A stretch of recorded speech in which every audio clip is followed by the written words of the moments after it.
Dr. Kennedy, you're able. Oh, Yep. I can hear you. great. Okay. We can all hear each other. All right. Hi, Excellent. everyone. We are live now. Thank you guys so much for waiting patiently. So my name is Suleima. I am the TMDSAS support coordinator. Um, I have with me Dr. Kennedy from the Texas College of Osteopathic Medicine, and I have our TMDSAS director, Enrique Hasso. So I'm very excited for this session, y'all. If you haven't been watching our various sessions from the series, Admissions Dean's Corner is just another series that we offer to give applicants, particularly our Team DCS applicants, more information coming directly from the deans. So giving you guys more comprehensive overview what it takes to stand out as a competitive applicant in the landscape of dental, medical, podiatry, and veterinary school admissions. And test scores to present a well-rounded and authentic application. So these topics will cover a variety of those areas to kind of give you an insight of, what else are the schools looking for besides just your GPA and your metrics. So today's topic, we have the letters of evaluation. Like I mentioned, we have Dr. Mike Kennedy, the Assistant Dean of Admissions at the University of North Texas Health Science Center, or Texas College of Osteopathic Medicine. So Dr. Kennedy will give us a lot more insight as to selecting your evaluators, fostering those relationships with those evaluators to make sure that they'll be able to give you a good letter recommendation, and also other strategies for, selecting your best letter type, because we do now have 3 different letter options on the Team DSAS application. And so we'll give you some insight about that so you can select the best option for you. And so if you have any questions at any point, please do list those into the chat and we'll answer those as they come in. We want to make sure that we give you all plenty of time to address those questions, and because we do get a lot of questions about letters. So without further ado, Dr. Mike Kennedy, if you could introduce yourself and maybe give us either like a fun fact or maybe an insight of your education journey, whatever you would like to share with the Oh, audience. okay. Hello, everybody. I'm Dr. Mike Kennedy. I'm Assistant Dean of Admissions at the TCOM. I have been at TCOM in one role or another in admissions for, this will be my 25th year. So I've been around a while. So fun fact, I guess some people find it interesting that I grew up in Las Vegas, Nevada, of all the cities in the world to grow up in, because most people to see it as a tourist attraction and not a residential, but now it's grown quite a bit. But it's kind of interesting. It's like any other city growing up, except you have one area of town that's just got all sorts of stuff going on you can't do until you're 21. So other than that, it's high school, elementary schools, supermarkets and whatnot. So, my path's a bit different here. I don't work as a physician or a scientist. I work in my education is my background, and so I work actually in medical education. I have an appointment in the Faculty of Medical Education, which is a very broad area that medical school is education as well as the training of medicine. So my perspective sometimes is a little different than maybe some of the traditional points of view. When I look at applications, I'm always thinking about trying to look at the broadest scope possible about the context of which you as an applicant have turned in your materials and your path to medical school. And letters are an interesting thing. They're not an easy thing to talk about. I think, quickly, one thing I want you to emphasize to you is letters are a choice in this process. You choose who's writing those letters, and I don't choose them for you. And actually, we were talking about this before we're live, is if we made every letter, required everyone to have a letter from a science faculty in your upper division courses, and everyone have a letter, let's say from a physician to medical school or a dentist to dental school, and I don't know if veterinary school requires one or not, but we would just require it and just kind of end a lot of this whole session would just end with that, and the third one could be what you want. So, and there's a reason why we don't. It's because so many different people have so many paths, and it's hard to pigeonhole and say you must have this or you must have that when something else could be a better option for you. and we'll try to figure it out as we go along. So I'll stop and we'll just let Zelina kind of keep me moving along on schedule here. That's okay. I love what you said because I know that sometimes it can be anxiety provoking, not knowing, well, what do the schools want? Do I have to get that letter? Or I've heard from my other uh, classmates, I do have to have a letter from a science professor, but what if that doesn't work? What can I do? And so there's a lot of uncertainty and maybe perhaps like being able to like select that and being confident and like, you know what, it's okay if I couldn't get a letter from a science professor. I've been out of school for many years, but here are other people that can vouch for me and give back me up on my application for the admissions committees to see. So I appreciate you pointing that out. Well, and I think there's something to be said. I have this like standard PowerPoint I've been using the last few years and like tweak it once in a while. And one of the first things, the bullet points I point out, there's no such thing as a perfect application. So if you're worrying about it to the point where you're worrying about your GPS to be a certain level, your MCAT's got to be a certain level, you have to have a certain number of hours of everything, and your letters have to be from certain people at a certain level. Believe me, not everybody can do everything perfectly. There's no, to me, us, when we evaluate applications, no one's gotten a perfect evaluation from our committee in the 25 years I've been here. Some people get kind of close, but no one's ever been perfect. So, we'll talk a little more detailed about the letters and how they impact, because there is some impact, sometimes positive, sometimes negative on this whole process. And I'll try to explain how I look at them and provide some kind of detail. All right, sounds good. Well, before we get started, I also want to let our director know if you would like to give a little shout out to the audience, or he's a little bit more famous. No, we're all here to help. We're on the same team.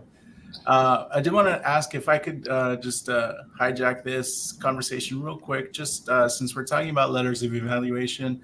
I want to kind of talk about what it looks like on the applications end before we show what Dr. Kennedy does on his end and what other schools might be doing on their end. So what I do want to do is share here my screen with my application. And I just have to warn everybody that this is the worst applicant we've ever seen. This is my own application. And so what I've done here is gone ahead and logged into our entry year 2025 application. And as you see, when you progress through the application, you'll eventually get to a section called Letters of This section will go based off of what you've entered in the select school section. So Dr. Kennedy was hit the nail right on the head, where depending on the schools that you're applying to, our application will actually intelligently select which letters of evaluation you'll be sending. So for example, if we were to select some of the veterinary schools, it'll give us the only option for evaluation letters is actually an evaluation form. If we select medical schools and podiatry schools, as I have done here, it will actually give us the option to either submit a committee packet, which is something that your schools will provide. So if you don't know whether your school provides a committee packet, talk to your health professions advisor. But for the most part, most of our applicants will submit individual letters. That is something that is probably the most common form that we receive here at TMDSAS.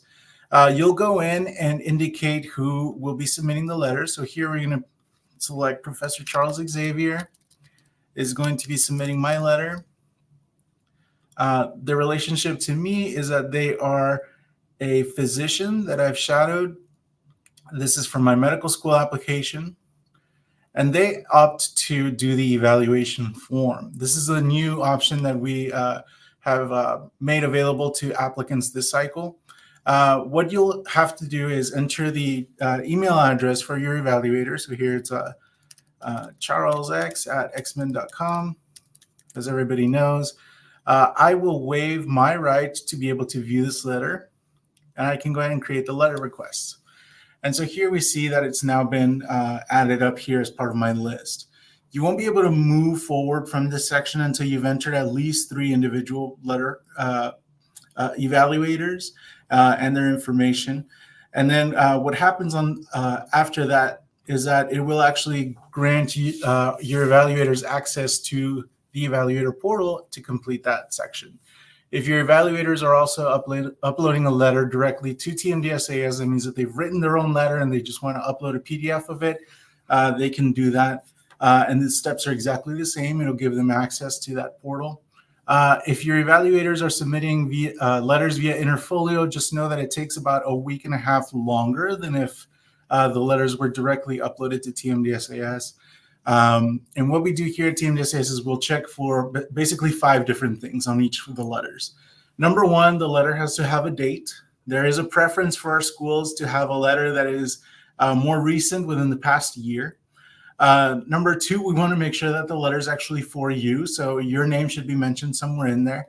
If my evaluator were to say, Sulema is the greatest applicant I've ever seen in my life, then that's Sulema's letter, not my letter. So we want to make sure that the letter that's been uploaded is the letter for the correct applicant. We want to see what we call letterhead. And that doesn't always have to be professional letterhead with a fancy logo. We really just need to see any contact information, whether it be an email address or a phone number, so that as the letters are being evaluated, if someone like Dr. Kennedy or folks on admissions committees across the state have a question for that evaluator, they're able to contact them. So that's number 3. The letter must also be in English. So if you have somebody who prefers to write their letter in a different language, you'll have to get it translated to English. And then finally, the letter has to be either electronically signed, which is automated if the evaluator is uploading directly or submitting a form. But if it's being submitted via Interfolio, we do need to see a signature on that letter in order to confirm that the evaluator is the one that's actually sending in that letter. So once all of that happens, we'll go ahead and approve the letters, and they show up magically on the giant TCOM computer. And we'll go ahead and let Dr. Kennedy pick up what happens at that point. All right. Well, for us, I mean, we have a central admissions team here on campus that operates for the whole school. So download all the materials, download to them, and they process them out. And you should be able to eventually see if you want to go into our checklist, because there's checklists at TMDSAS, but we also have one here too, just so things like our secondary applications is on our checklist, but not on the TMDSAS checklist. So making sure that we have received it, but also check the letters, make sure the letters all here are the letters that you wanted to be here are actually there, because we'll put the name of the person who wrote the letter on your checklist item, so that we know this is who we received it from. And then when they're complete, we're part of the evaluation. We start, combing through it. And like many schools, we do what we call a holistic review. So the letters are important in that regard because they are part of that whole context. And as I'm reading through academic record and your activities and your essays and your service activities, and trying to get a sense of your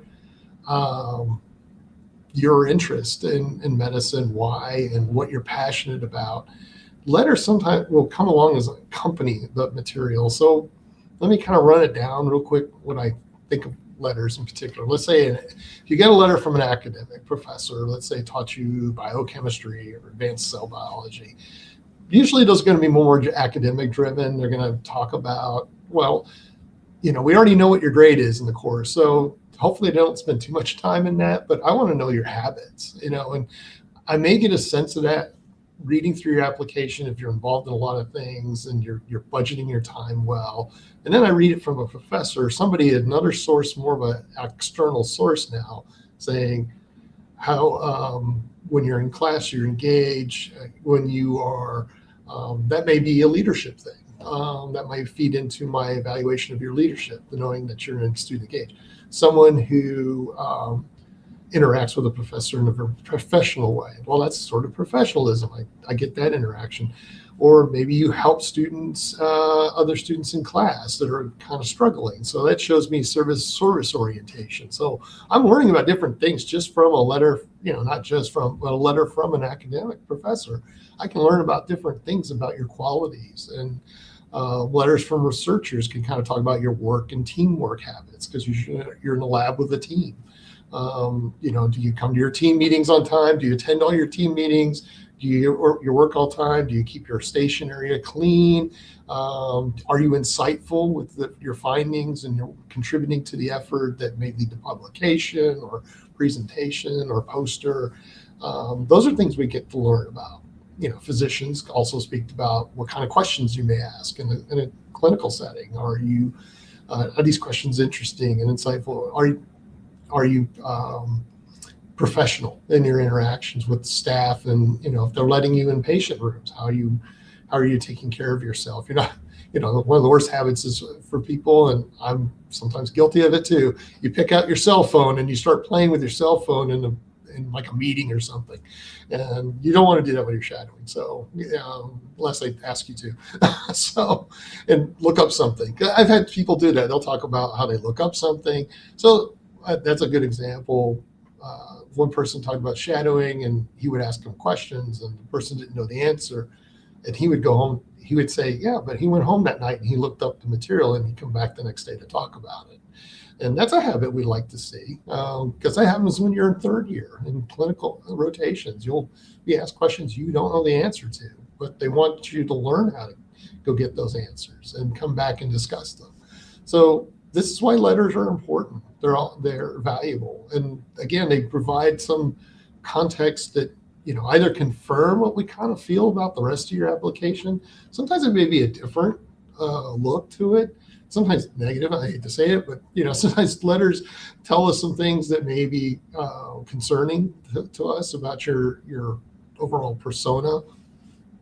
I don't know if you want to stop me and keep going, or just keep talking until the time is out. So let's go to the agenda here. Yeah, you've kind of touched on it. So you're on the right track when getting us started. So we do have here first to kind of give us a little bit more information about selecting evaluators, how to keep those relationships going, how those letters can be crafted, and then we can go into the back to TMDSAS and talking a little bit more about those letter options. But you've already started us on a right path here, talking about how those professors can bring those insights that you guys are looking for. But yeah, just let us know what other additional insights you have from like other people who could potentially be evaluators as well. Okay. And then and one of the bullets you see there, professional academic qualifications. And this is about knowing your audience, that where your letters are going. I mean, admissions committees are basically physicians and science faculty. That's the audience your application is being presented to. So they're always kind of looking for a peer assessment of you. Whether it's a professor in biochemistry or an internist physician. So those are why a lot of people kind of stick to those things. Is it absolutely 100% required? No, like I said earlier, if it was, we would just require it and make this whole process either harder or easier for everyone, depending on your point of view. But talking about the strong understanding applicants' capabilities. When we go back to quality and the timely submission, this actually happened one year. We talk about, following up, and that's, if someone agrees to write a letter for you and they're not getting it done, the nice gently prodded along, but ultimately we're putting this on you too, as the applicant, to make sure that professor's doing it. And there was a year, this was many years ago, that there were a number of applicants from one university that didn't complete their applications. And when we traced it back to the source, there was one professor who had volunteered to write a whole series of different letters for different people and turned none of them in. I don't know why. I never reached out to the professor, but all those files were incomplete. So all their applications were not considered for admission that year. And it was a singular institution and a singular faculty member, and they would probably with the best of intentions. So, keep that in mind when you're watching these portals and logging into TMDSAS and checking on those things. There's a soft nuance to this. We always like to talk about selecting evaluators. Pick people that know you in a professional context and less about a personal context. What I mean by that is people that a good example would be a letter I get I get these quite a bit on occasion. The letter will say something along, I've known this person because they lived on my block since she was 5 years old. And it's like, I already know that you know this person in a totally different non-professional context. And then that already diminishes its impact. And it's, the letter writer sometimes will say that. And I'm like, well, I mean, it may be an accurate professional, but we question the overall unbiased, whatever is an unbiased evaluation. So think about these in terms of choices. They have to, you really want to pick people that know you professionally, and the people that know you, that can tell a story about you. Sometimes, students ask me to write a letter once in a while, and I will do it if I know something about them. I can talk to them about their traits, their skills, their habits. One of the things that we also recommend is, did you prepare a CV? Because sometimes I will always ask for a CV from someone that's writing a recommendation. I think that's going to be later in the presentation about that, but that's an important thing because you also want to be prepared how you ask somebody.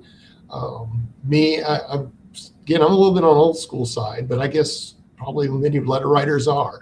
I think it's better etiquette to ask someone in person for a recommendation, that you approach them and look them face to face and ask them for the recommendation. Some people, they may not have a preference. You should know their preference. Like if it's a professor that generally likes to get their things through email, most of my communications through email, and I have some preference, but my letter ask, usually I'd like to feel more comfortable when they ask me in person. They took the time to come see me because it's a personal thing to do as a writer. That's what you want me to write about. But you also want to be ready with CVs. And if the person wants to write an email, write a very nice email saying, I'm applying to medical school. I would like, I'm asking if you were interested, if you would be able to write a recommendation for me. And something short, something simple. If they say yes, here's my CV. I'm more than happy to sit down with you if there's any questions you might have, and just kind of give them some information along those lines. So professors in your major coursework, typically this is interesting. What if you're not a science major? So I started thinking about this, a social work major, and that's not a bad thing. That's a good thing. That you're a social work major, you've done your prerequisites as well. That's a pretty heavy, intense load. If I was in that boat, I would probably, my 3 letters that I would choose if I had, freedom of choice, one would be for my major in social work, because I kind of hopefully want to know what you're like in your department. Are you somebody that engages the faculty, and do you engage in co-curricular things in the department, whether it's an organization or sometimes departments have like social events and things, and do you attend regularly? Do you interact with everybody? How do they know you? Those are the kind of things that are very valuable, even if it's a non-science faculty member. Your science area, they would probably talk about your habits and interest in academics in the terms of the sciences. Again, it's sort of like you're making sure you address your audience. And then the third one would be a physician. If I know I can get a pretty reliable letter from a physician. So that's how I choose it. Research supervisor and lab directors are great in terms of work habits and team habits and things like that. Fortunately, good news is a lot of those research supervisors, lab directors do a really good job writing their letters. They're very, I think they tend to do a pretty good job understanding what we're looking for in a letter. Clinical supervisors and volunteer coordinators, they typically do okay. The only time you notice my voice sort of changed tone as I said that, it depends how well they know you. Because sometimes we'll get volunteer coordinators that will just basically tell us you volunteered for 100 hours at this facility and showed up on time and kind of done your work. But they don't really know you, and that kind of diminishes the value of that letter. And then supervisors who could be employers. They may not even be university. You could have a job. Let's say you're not a traditional student, had a corporate job, and that supervisor saw you manage an important project, team project, and they can talk about those things. And they can talk about your effort on the team, your ability to negotiate things with all the team members and work across departments. And so these are transferable skills that work well in medical school. So that's the things to think about. What are they, if they were writing a story, what are they going to write in your mind? Not to get negative on it.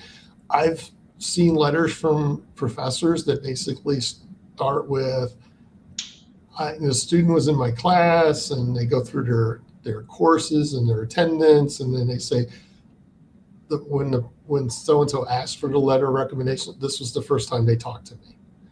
And it's like, at that moment, that's not good, because that means you didn't reach out to them and build up relationships. And that's something we want to talk about, those mentoring relationships. And those are for you to cultivate. Some professors are great working with students that way. Some are a little harder, but if it's somebody you value their opinion, then it might be worth pursuing. Yeah, and that'll definitely get us into the next segue for sure.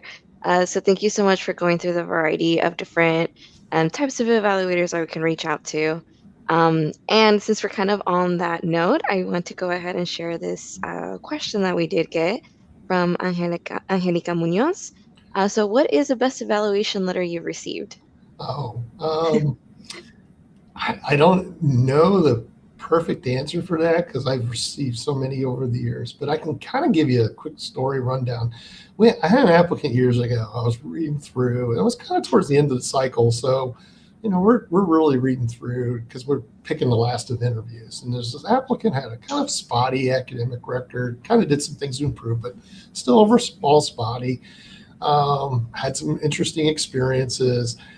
Essay, to be a little honest, it felt a little grandiose. I mean, not cocky, but it was a little grandiose for what I was thinking. I was like, man, this guy makes him sound like he's just the greatest thing in the world.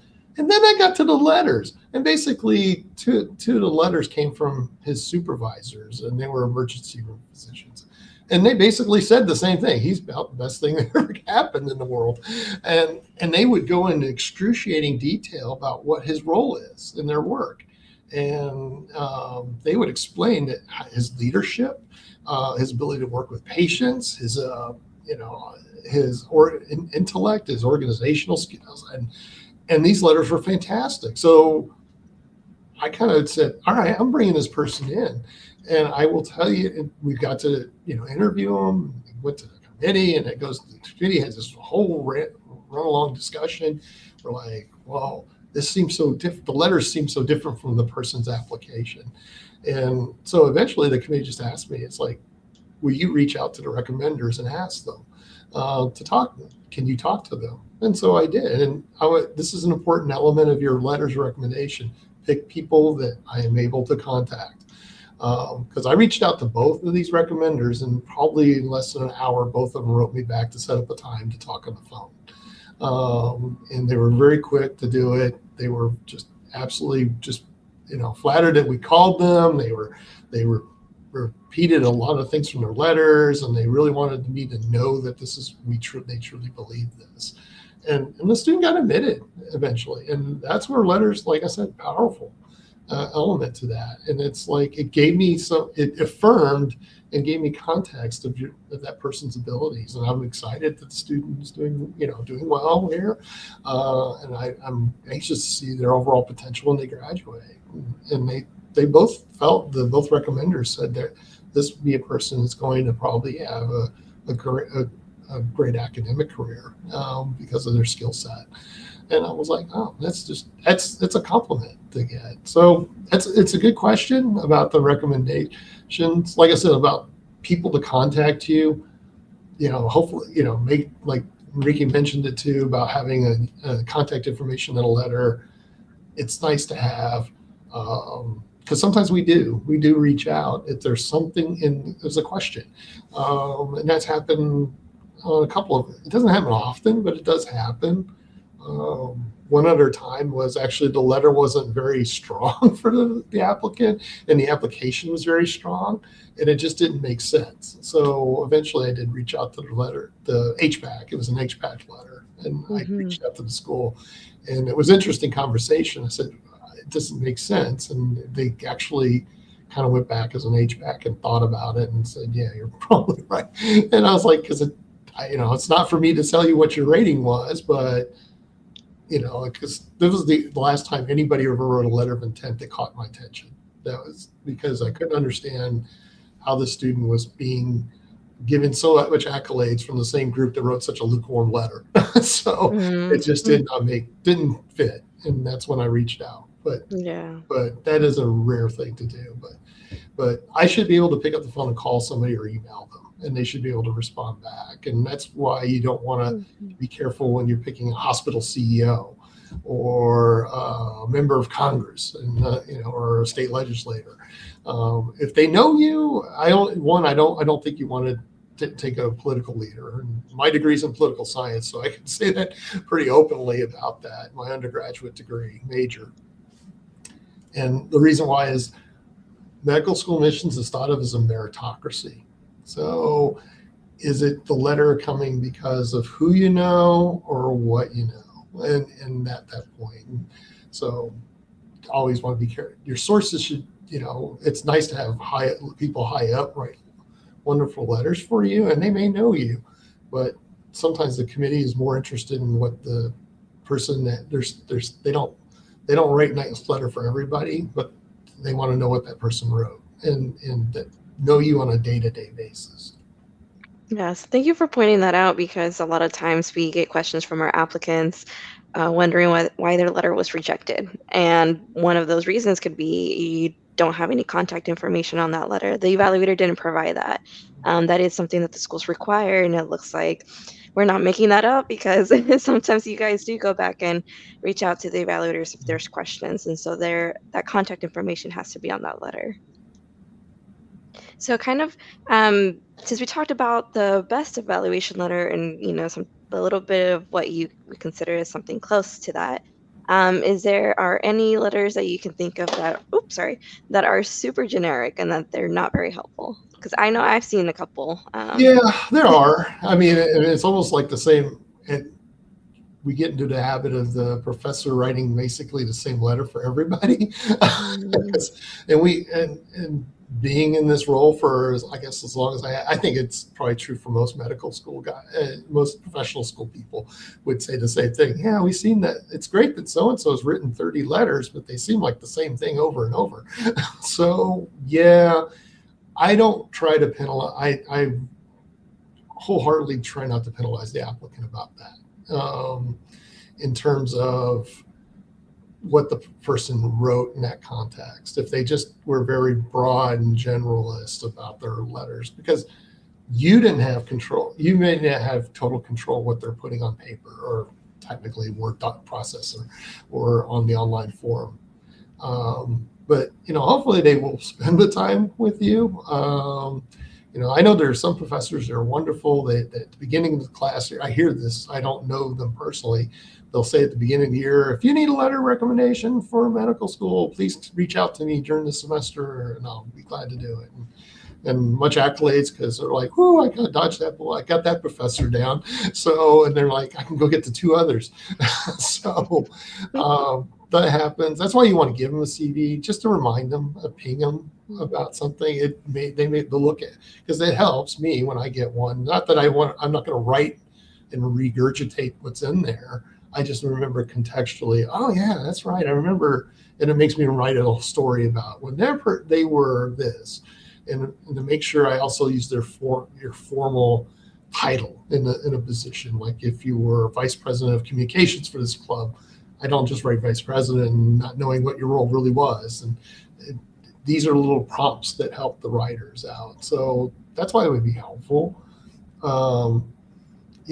Like I said, you don't know. We don't want you to know the content of the letters, to be honest. That's why there's the waiver signature. Some letter writers will share it. I personally, that's okay with me.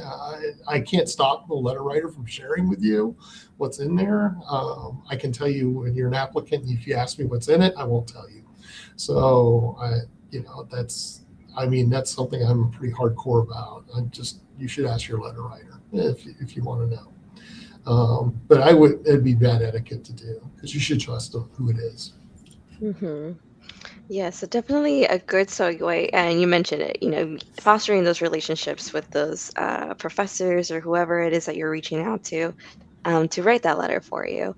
So can you give us a little bit more? We have some bullet points here on tips and strategies of, for anyone in the audience, maybe if they're taking notes, they can like jot this down and maybe add on to that. But would you give us more insight as to what you recommend for fostering those relationships? Yeah, this is a really interesting thought. Relationships take time to build. It's I don't know if this is the right quote for it, but I read in a book the other day. It wasn't about letter writers. It was just something else. It said the quote was, "When's the best time to plant a tree?" And then the answer is 20 years ago. When's the second best time? Today. That's right. And that's what it really is. You're building. You're nurturing this relationship as it goes along. And so you have to keep a continuous dialogue, and relationships, sometimes some people you're just not going to click with, and I'll be honest with you, and those you're probably going to move on from that relationship quickly, and hopefully find someone you find sort of you're on the same wave. I say you're on the same wavelength, so to speak, that what you say, they listen. You say that they say to you listen. Everybody should know those kind of people that just fit with you really well, and that's where you start to develop a relationship. Usually in a classroom, start by being the person that raises your hand. Not guy, I shouldn't say it that way, but start asking questions, show an interest. That's what the professors get excited when someone shows an interest in their topic, or they are a part of the overall class. That they see them as someone that is really bought into what the professor's doing. If you haven't bought into that class, maybe you don't want that professor to write that letter for you. You don't want to build the mentoring relationship. I think about one of my times when I was working on my doctorate. I came up with a topic, and the professor at the time who was my major professor, said, "This is boring." So, and I eventually finished my doctorate with a different professor. So, to be perfectly honest, and he said it. He said, "I'm not interested in this topic, and you might talk to so and so; they're more interested." And it wasn't personal. I didn't take it personally, and it was good, because you don't want somebody engaged who doesn't really want to do this, but doing it out of kindness, or doing it because of some sense of obligation. And both of you are doing it out of kindness and obligation, but not doing it in a meaningful way. Getting advice from people about what, ask them questions about, I'm thinking about going into medicine, as you know, and what do you think about that now? Where do you think medicine's going to be? Because it's a dynamic and changing profession. It's like, if you had to do it over again, would you do it? Those are kind of interesting questions to ask people. It's important to pick places that you find those things that click with your interest and passion when you build. And relationships sometimes you want to keep them going for a long time. You just never know. I mean, sometimes people will apply 10 years or 15 years after the last time they were in a classroom. And they really wish they had kept up with that professor, because it's really uncomfortable and awkward to go back maybe 6 or 7 years, even that, and ask somebody you have not talked to in a long time, and maybe you had somewhat of a relationship with, and ask them, "I'm applying to medical school now. Will you write me a letter?" And they're like, "Who were you again?" And they have to look you up, and they go, "Oh, okay. I mean, why are you asking me?" And in terms of that, one of my professors is still, she's not teaching anymore, but I know where she is. And it's been 28 years. I mean, I think she'd still write. I took so many classes, and we interacted outside of class so much. But almost all the others, I couldn't ask them. I never kept those relationships going. Many have retired and moved on to a retirement, or they passed away. So I don't have those relationships as much anymore. More of my relationships are more peer oriented now. But for many people applying, especially traditional applicants, tend to have the relationship is a more mentoring from a kind of a higher level than theirs. Mhm.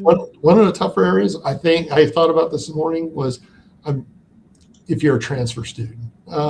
This is where it gets a little harder when you're going from 2-year to 4-year, because you have less time, but you need to start thinking about that when you hit the ground running there.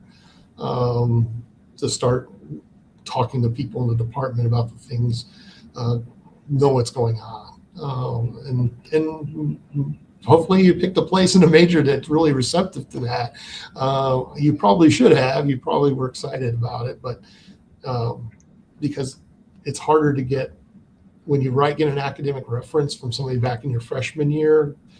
It's hard to. It's not very strong. I'll be kind of upfront with you about it. Okay, go on. No, it's okay. You kind of talked about it, do's and don'ts of getting those recommendation letters. So yeah, if you have more advice, keep it going, because that way it can also help our applicants, be reflective. Is this a professor from years ago? Did I actually maintain this relationship? And then other things to avoid as well. A lot of our applicants are very interested in knowing what should I avoid. So any insight on that is helpful. The avoids are people who don't know you. I mean, I had a call the other day from, it was last year, I think it was last year, a couple of years ago, a call from a faculty member. And he said, is it okay for me to write a recommendation letter? And I was like, yeah. So, I mean, I knew this conversation was going somewhere. So I started with yes. I mean, I'm not going to hold it against them. And says, well, and then he explained to me, I got a colleague of his reached out to him to write the letter. And I'm like, okay, first thing went off in my head was, why didn't the person that wants the letter reach out to you? That was the first question. And it's like, and then it led to, I don't know the person who's asking me for writing a letter of recommendation. And that's where this faculty member was very conflicted and said, I would love to be a nice person about it, and he was actually needing me to kind of bail him out and say no. So, and can say, I consulted the assistant dean and he said no. So just know that. I mean, and people sometimes will pick relatives, and it's kind of interesting because the relative will usually tell us they're a relative in the letter. I'm like, why'd you pick your second cousin to write this letter? I mean, it doesn't make sense. Well, it makes sense because it was going to be good, and it's a physician. And I'm like, no, please don't do that.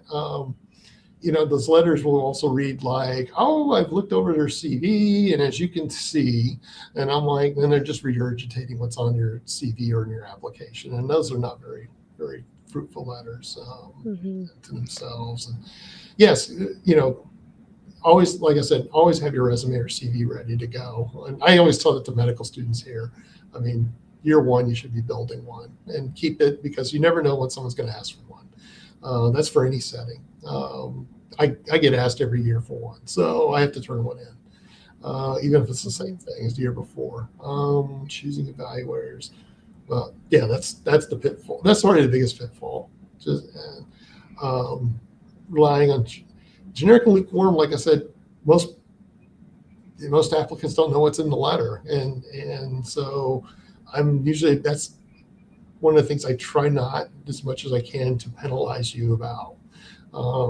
If I felt like that your effort was in there, so you're up until that point, the effort was there. The other letters showed that effort of knowing that the student or you as an applicant, then I'm going to be more forgiving about maybe the third letter, not so much in that. If all of them are kind of that way, then it gets a little bit concerning for us. And since you mentioned it earlier, it reminded me of a question that we get every year. If they have for example, a parent who's a physician, can they write the letter of evaluation? No, don't do it. Don't do it. Just don't. It's the easiest answer. It can be well-meaning, but don't. Don't pick your uncle, your cousin, your brother-in-law, sister-in-law. Just aunt. Just don't. It just questions the objectivity of the letter. Got it. Okay. Because sometimes we'll get, well, my physician is my father, so he knows me. He knows me in that context. But thank you for saying that, because I believe that's also another area to keep in mind when asking for these letters. Yeah, and I don't know what everybody else in the state thinks. I'm not very positive about someone getting their own physician to write a letter. So their own primary care physician. I don't think that's a good thing. Mhm. I'm sure it would be positive, and if it wasn't, then why you two together? But I think that again, it questions objectivity, the professional relationship. Yeah, and I think you talked about it earlier, Dr. Kennedy, where you want somebody who can speak to you in a professional sense in the letter of evaluation. I think that's the main factor. We've discussed this several times among the schools. Is that's why it's a letter of evaluation rather than a letter of recommendation.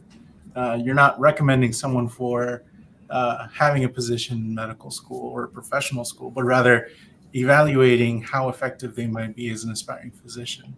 And that's why it's so important to kind of develop that unique mix of evaluators so that they can talk about different perspectives of your journey.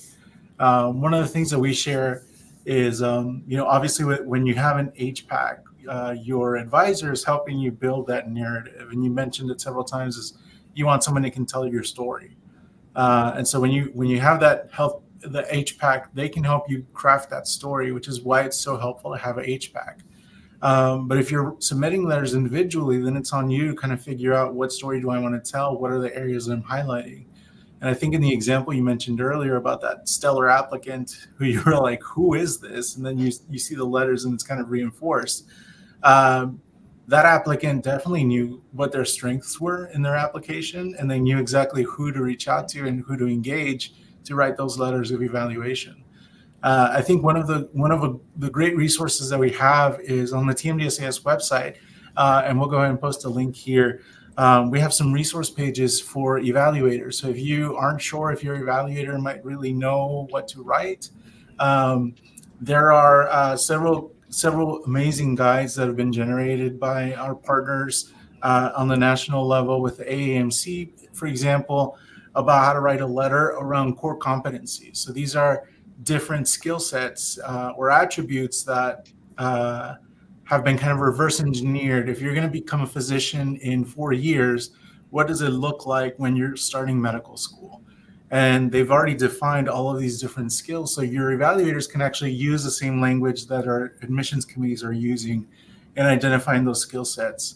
And you can take a look at that list as well as an applicant and say, I want to highlight that I'm a very resilient person because I see that I have kind of a roller coaster GPA, but I want to show that I've improved and I've learned over time, and I've kind of been able to get myself back up and keep getting stronger because of that. You might want to have somebody that talks about your resilience, and so that might be a supervisor, it might be a mentor. And you can share that with them, probably because they might not be part of that pre-health community that really knows these different skills. So we have a ton of resources available to you all as applicants on the TMDSAS website. And thank you, Salima, for sharing that link. And I think it all comes back to that idea that Dr. Kennedy's been mentioning, that you want people to tell your story. And that's by and far the most important thing. And remember, it's an evaluation, not a recommendation that we're looking for. So in that evaluation of who you are, there might be areas for improvement. And so you don't want to be surprised by your evaluators submitting an area for improvement for you if you haven't had that conversation with them. So make sure that it's somebody that you have a personal relationship with who can really showcase your strengths and tell your story.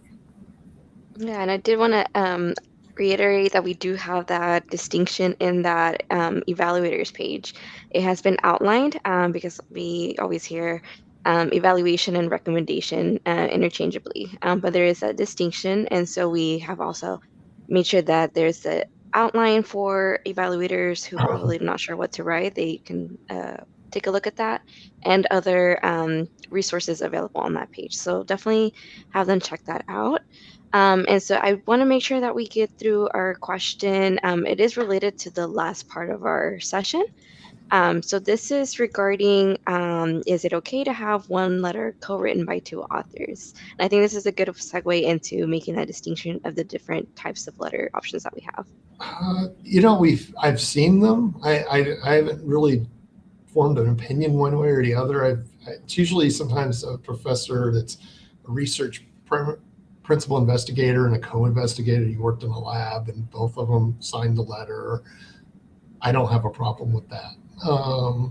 I've seen one that had signed by one ER physician and it was signed by a bunch of other names were signed on the page because they all wanted to set them in a unified way saying we support so-and-so's application to medical school. I have not had a particular problem. One person should be the principal writer.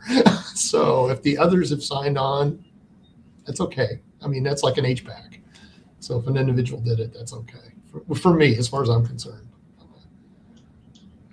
Yeah, and know with the TMDSAS application, and you can also let us know about this part. When filling out the section in the application, like you showed us, you do have to list one evaluator and their information. So that's where that would come into play. Is that correct? That is 100% correct. We actually, as Dr. Kennedy mentioned, we were actually talking about this before. If you ask our schools a question like this, we'll all have very similar responses, but just slightly different takes on it.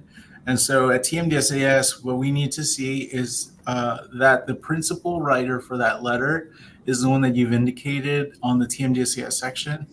And we would actually recommend, if you're not submitting an HPAC, but it's rather an individual letter, that you try to keep it down to just the one evaluator. They can write in their narrative that, these 50 other physicians can attest to how amazing you are. You can definitely include that in the letter, but we would actually recommend that each letter only have the one evaluator. If there are multiple evaluators, we can definitely work with you on those different situations on a one-on-one basis. But the easiest way just to avoid any processing issues is making sure that one evaluator per letter, and we can get through your application a lot faster and get it to Dr. Kennedy's desk for review. Yeah, don't take my okay with more than one signature to say you can circulate a petition around a hospital or something like that and have 100 signatures. It will not help you. Coming in EY 2028, petition letters of evaluation. Yeah, so thank you guys so much for that insight. And I just know that from the the individual letters of evaluation, when it comes to, like we mentioned, our team does process these letters to make sure that those letter requirements that are provided from the schools for us to implement and to check on every single letter that comes our way. Our team does do a thorough process review of making sure, hey, are these 5 items on this letter, including like the contact information, and whoever you have on your placeholder is the same person that wrote that letter. If it's not, then that letter will get rejected. Our team will reach out to you and ask for confirmation. Hey, this was submitted by someone else, not listed on your application. What's going on? And the reason for that is just we want to make sure that who you have on your application is a person that is submitting that letter. It all has to coordinate. It has to be the same. So we gave you a little bit more information about individual letters of evaluation. We do have that information in the application guide as well. If you're more curious about that, we also talked about HPAC letters, but I also want to mention that we have a new evaluation form that is available for dental, medical, and podiatry applicants only.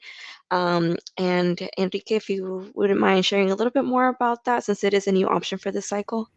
Sure. So we did mention earlier the core competencies, and what our schools have done is develop questions around these different core competencies and created a form around those questions. So if your evaluator may be someone who's not familiar with a lot of these terms or the core competencies rather, the evaluation form might actually be a really great option for them because it'll help craft their message around what the schools are looking for specifically. If you have a health professions advisor or a physician who is really excited about writing a letter, then you should definitely pursue the letter of evaluation with them. But again, this form is really to help simplify, probably mostly targeted at folks who may not be familiar with what medical school admissions or dental podiatry school admissions look like, and just to kind of help them craft their message. This is something that you'll discuss directly with your evaluator to kind of determine, are they submitting an evaluation form? Are they submitting an actual letter? What way, through which method are they going to submit that letter to TMDSAS? And so again, the evaluation form, once that's submitted by the evaluators, it'll show up on Dr. Kennedy's desk the next day. And that's completely separate process than processing the applications. If your letter is submitted via direct upload, it'll take us about 2 weeks to process those. If it's a interfolio letter, that'll take us about 3 weeks to process those. And so just kind of identify which platform is best for you to deliver those to TMDSAS. And on our end, we are doing everything to make sure that those letters move through and get to the admissions committees as quickly as possible. And the nice thing, like Enrique said, it's prompting them to write about the things we're looking for. Mm-hmm. And some letter writers don't know where to start or where to go with this. And yeah, you can even suggest it to them, saying, if you would like, you could use this evaluation form. And yeah, it does, and it is an instant approval. Unlike those other processing times for the individual letter and for the HPAC, the form is an instant approval. So it'll definitely get to the schools a lot faster. Yeah. So with regards to if you have any changes that are occurring with your letters, or if you need to change your placeholder, you're having difficulty being able to make that change on your end, definitely send us a message in your application portal so we can have someone take a look at that. Anytime you send a message, it is attached to your application. So if you're like, hey, this part of the letters of evaluation section, I just can't seem to get, or like, I need to change this and I'm unable to do this, we can easily just go to that section and be able to help out. Let us know. I do want to be respectful of everyone's time since we are at 1:02. And one more small snippet to talk about for HP letters, HP packets. So Dr. Kennedy, and I know you're very busy, so. Oh, no, that's fine. Sorry, I can talk on and on, but I know we have to respect your time as well here. Yeah, quickly about HPACs. Some of you are attending schools with an HPAC. I will tell you, we go round and round about this topic, but essentially, if you qualify for an HPAC, you should get one, because it's really trying to provide the least biased evaluation of you. And a lot of HPACs work closely with the professional schools. So they're always asking us, what would you like to see in the content? So they help in that regard. They look at the AAMC's competencies when they're writing them. So that really helps. They're structuring it in that way. Another thing, they're providing a context of where you kind of fit in terms of the students applying from their school.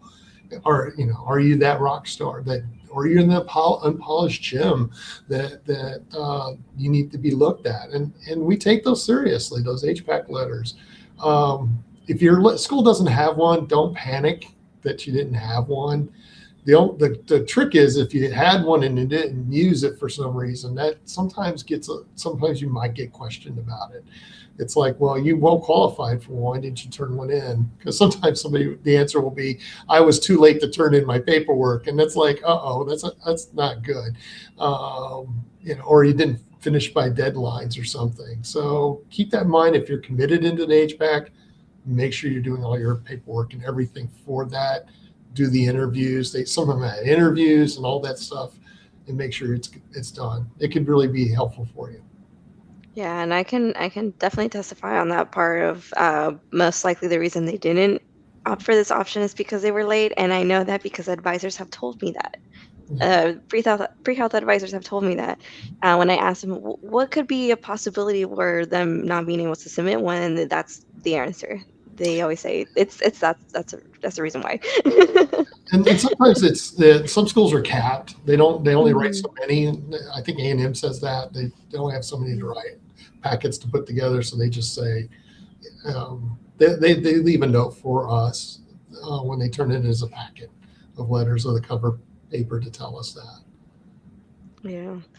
Well, we don't have any other questions, but I think we were able to address the ones that we did get pretty well. And there's a lot of insightful information on this session alone. So I'm very happy and excited that we now have this resource.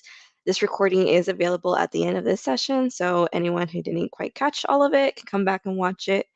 So again, thank you guys so much. Thank you, Enrique, for jumping in and giving us some insight about the TMDSA's application aspect of the letters of evaluation section. And Dr. Kennedy, thank you so much for all of your insightful information. And thank you for joining us, because I know all our deans are busy. Oh, thank you, everybody. Good luck. Yeah, and lastly, I did want to ask if Dr. Kennedy, if you can give last words of a wisdom for our applicants, what would you let applicants know? Okay. Be resilient in this process. And I mean, sometimes you're just going to run into roadblocks. And, like a letter writer doesn't follow through. Or you don't get in the first time you apply. Don't get so discouraged so quickly. It's not a one and done deal. Fortunately, failure is a teacher. I can tell you firsthand knowledge of that. I think it's important for everybody to know that, but it's also about coming back and improving and being resilient in this process. And, when you're filling out your application, it can be frustrating. Just keep going. You just got to keep hammering. It's sort of like hammering a nail in. You got to keep moving along with it. I mean, there's a lot of great medical schools in the state. Give it a try and see where it goes. I love that. Thank you so much. Well, everyone, stay tuned for the next last two admissions deans corner series sessions that we have lined up for July. We have two. They're going to be mid-July. More information on those dates to come on our social media and newsletters, as well as our website. So, on behalf of everyone on Team DSCS, I am taking Enrique's line here. We wish you all the best of luck, and thank you guys so much for joining us for today's session. And we will see you guys next time. Bye, everyone. Thank you, Dr. Kennedy. Oh. Thanks, everybody.